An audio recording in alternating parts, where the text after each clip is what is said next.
আসসালামু আলাইকুম রহমতুল্লাহ বরকাতুহ। শিক্ষার্থী বন্ধুরা, আজ আমরা কোরআন শরীফের একটা গুরুত্বপূর্ণ অংশ শিখব, যেটা আমরা অনেকেই হয়তো জানি না। আমরা আজকে এই বিষয়টা নিয়ে একটু আলোচনা করব। সেটা হচ্ছে আলিফ আনা। আলিফ আনা আমরা অনেকে জানি না, আবার অনেকে জানি। যারা জানে তারা তো ভালো, আর যদি না জানে তাহলে আজকে ভিডিওতে আমরা এটা শিখে নেব। আজকে আমরা দুইটা বিষয় নিয়ে আলোচনা করবো, একটা হচ্ছে আলিফ আনা আর একটা হচ্ছে সিন এবং সোয়াদ একসাথে আসলে আমরা কোনটাকে উচ্চারণ করব।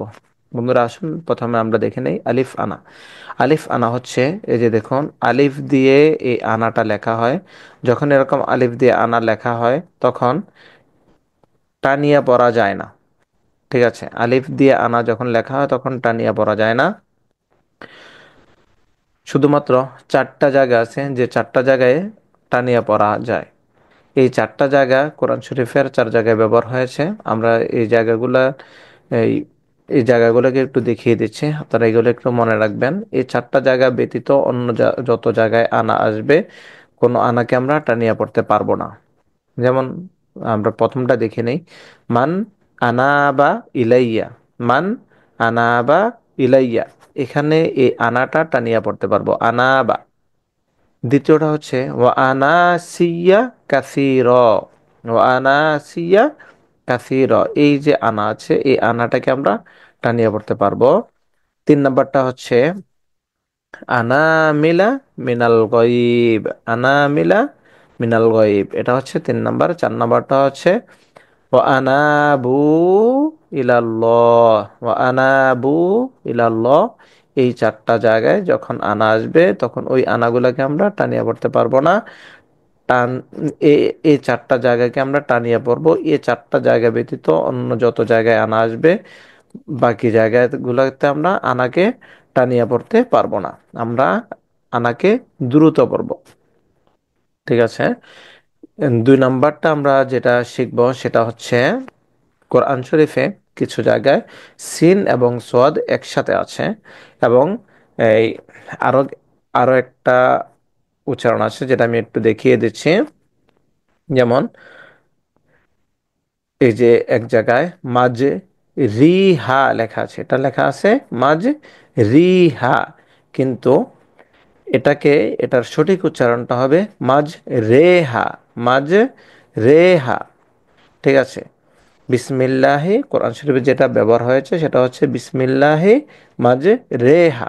ঠিক আছে, এই যে রর নিচে জের আছে, এই জেরের উচ্চারণটা জবর এবং জের, জবর এবং জেরের মধ্যবর্তী স্থানে উচ্চারণ হবে, এই রে উচ্চারণ হবে রে। ঠিক আছে, এটাকে আমরা বিসমিল্লাহি মাঝে রিহা পড়বো না, এটাকে পড়বো বিসমিল্লাহি মাঝে রেহা। এটা 12 পারাতে আছে, কোরআন শরীফের 12 নং পারাতে আছে, 5 নম্বর পৃষ্ঠায়। দেখুন পরের যেই শব্দটা আছে এখানে দেওয়া আছে, এই জায়গাটা যদি আমরা লক্ষ্য করি, এখানে সিন এবং সোয়াদ একসাথে দেওয়া আছে। সিন এবং সোয়াদ একসাথে দেওয়া আছে। এখানে আমাদের ইচ্ছা, আমি যদি সিন উচ্চারণ করতে চাই সেটাও সঠিক উচ্চারণ, আমি যদি সোয়াদ উচ্চারণ করতে চাই সেটাও সঠিক উচ্চারণ, কোনোটাই ভুল হবে না। যেমন ইয়াব সুতু, আমি যদি পড়ি ইয়াব সুতু, সিন দিয়ে পড়ি সঠিক উচ্চারণ হবে। আর আমি যদি পড়ি ইয়াব সুতু সোয়াদ দিয়ে উচ্চারণ করি, আমার সেটাও সঠিক উচ্চারণ হবে। তারপর এটা আছে বাস ততান ফিল ইলমি। বাস ততান ফিল ইলমি, সিন দিয়ে পড়লেও সঠিক। আর আমি যদি সোয়াদ দিয়ে পড়ি বাস ততান ফিল ইলমি, সেটাও সঠিক উচ্চারণ হবে। 3 নম্বরটা হচ্ছে হুমুল মুসাইতিরুন, যদি পড়ি সেটাও সঠিক, আর হুমুল মুসাইতিরুন পড়লে সেটাও সঠিক উচ্চারণ হবে। পরেরটা হচ্ছে বিমুসাইতিরিন। বিমুসাইতিরিন সঠিক উচ্চারণ, আর যদি বিমুসাইতিরিন পড়ি সেটাও সঠিক উচ্চারণ হবে। বন্ধুরা, এগুলো হচ্ছে কোরআন শরীফ পড়ার ছোটখাটো কিছু গুরুত্বপূর্ণ নিয়ম, যেগুলাকে আপনাকে অবশ্যই জেনে রাখতে হবে, আপনাকে জানতে হবে, আপনি যদি কোরআন শরীফকে সঠিকভাবে উচ্চারণ করে পড়তে চান। বন্ধুরা, এই সকল পড়ার থেকে আপনি যদি কোনো কিছু না বুঝে থাকেন বা আপনার কোনো জিজ্ঞাসা থাকে, আপনি আমাকে মেসেজ করতে পারেন, অথবা কমেন্ট বক্সে আপনি আমাকে প্রশ্ন করতে পারেন। এছাড়া আরো বেশি কিছু জানতে চাইলে সেটা আমাকে জানাতে পারেন। বন্ধুরা, ভালো থাকবেন। আজ এ পর্যন্তই। দেখা হবে পরবর্তী অন্য কোনো ভিডিওতে। সে পর্যন্ত ভালো থাকবেন। আসসালামু আলাইকুম রহমতুল্লাহি ওবরাকাতুহু।